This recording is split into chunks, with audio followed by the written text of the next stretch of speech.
আসসালামু আলাইকুম সবাইকে, আশা করি সবাই অনেক ভালো আছেন। আলহামদুলিল্লাহ আমিও অনেক ভালো আছি। তো এই ভিডিওটা ছিল গতকালকের ভিডিও, শুক্রবার দিনের ভিডিও। তো শুক্রবার দিন সারা দিনই বৃষ্টি পড়েছিল, বিকালের দিকে একটুখানি বৃষ্টির পরিমাণটা কম ছিল। তো ভাবলাম জায়ানকে নিয়ে একটু ঘুরে আসি। তো গেলাম, পার্কে গিয়েছিলাম। গিয়েই দেখতেছি এত পরিমাণে ভিড় আর এত পরিমাণে লোকজন ছিল, যেহেতু শুক্রবার বন্ধের দিন, শুক্র শনি এখন বন্ধ, সেই জন্য অনেক লোকজন ছিল পার্কে। এখানে জায়ান খুব মনোযোগ দিয়ে বাচ্চারা দুষ্টুমি করতেছিল, সেগুলো দেখতেছে ঘুরে ঘুরে।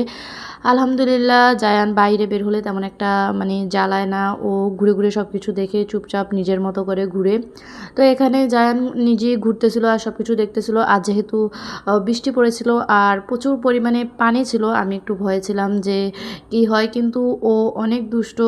ও বাইরে বের হলে তেমন একটা দুষ্টুমি করে না, কিন্তু নিজেই নেমে নিজে ঘুরে দেখতে চাচ্ছিল। তো কিছুক্ষণ পর মিঞ্জু এখানে জায়ানকে কোলে নিয়ে দোলনায় উঠেছিল।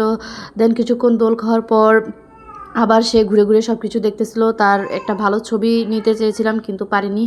মাশাল্লাহ জায়ান এখন নিজের পছন্দের জিনিসগুলো হাত দিয়ে দেখাতে পারে, নিজের পছন্দের জিনিসগুলো নিতে পারে। সে এত বড় একটা বেলুন নিয়েছে যে সেটা নিয়ে সে হাঁটতেই পারছিল না। আর বাহিরে বের হলে তার এরকম নিত্য নতুন বন্ধু হয়ে যায়, বাচ্চারা এসে ওকে আদর করে, ওকে ওকে সঙ্গে নিয়ে খেলে।